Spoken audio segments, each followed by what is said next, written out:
এই রিয়াজ, এই লয় এই মাসের তোর স্যালারি।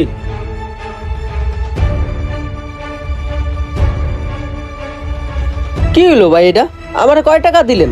5,000। এটা কোনো কথা? আপনি গ্যাসে বসে না কইলেন এই মাসে আমার বেতন বাড়াই দিবেন? তোর বেতন যা তাই তো দিছি। দেখ রিয়াজ, দোকানে কোনো বেচা কিনি নাই। বেচা কিনি হইলে তোর স্যালারি বাড়াইয়া দিমু। এখন কাজ কর, যা চালু করে কাজ কর। দেখেন ভাই, 2 বছর ধরে আপনি এই কথাই কইতেছেন। আপনি খালি কোন বেতন বাড়াই দিবেন, আর বেতন টেতন বাড়ান না। আরে বেটা, কইলাম তো তোরে দোকানে একটু বেচা কিনি ভালো হইলে তোর বেতনটা বাড়াইয়া দিমু আমি। ভাই, 2 বছর আগেও আমাকে দোকানে বেচা কিনে হইতো 2 থেকে 3,000 টাকা, আর এখন বেচা কিনে হয় 10-12 হাজার টাকার উপরে। তারপরও আপনি আমার বেতন বাড়াইতেছেন না। দেখেন ভাই, আমার তো বাপ মা আছে, ফ্যামিলি আছে, তাদেরকেও তো টাকা পয়সা পাঠাইতে হয়। এমন হইলে আমি আর চাকরি বাকরি করতে পারবো না। 2 বছর আগে কয় টাকা খরচ হইতো, আর 3 ডাবল খরচ হয় এখন। তুই 2 বছর আগের কথা কস?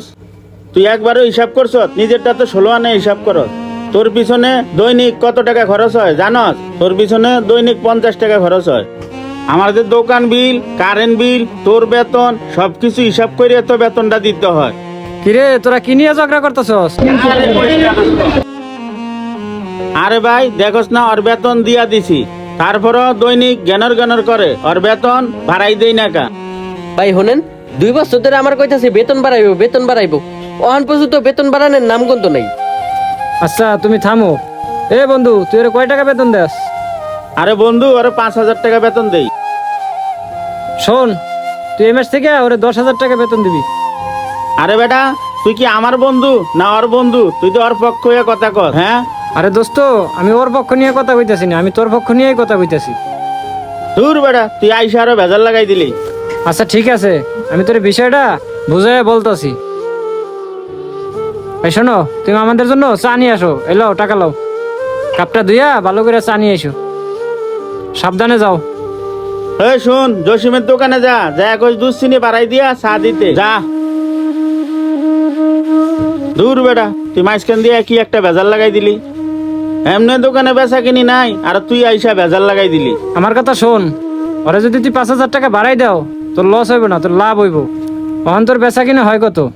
এই যে কত, দৈনিক 10 থেকে 12,000 টাকা বেচা কিনি হয়। শোন, 10-12 হাজার টাকা না, ওরে যদি তুই 5,000 টাকা বাড়াই দাও, তোর লস হইব না, তোর লাভ হইব, ডাবল বেচা কিনে হইব। কি কস তুই দোস্ত? কিভাবে সম্ভব এটা? আমাদের শাস্ত্রে একটা কথা আছে, অভাবে স্বভাব নষ্ট।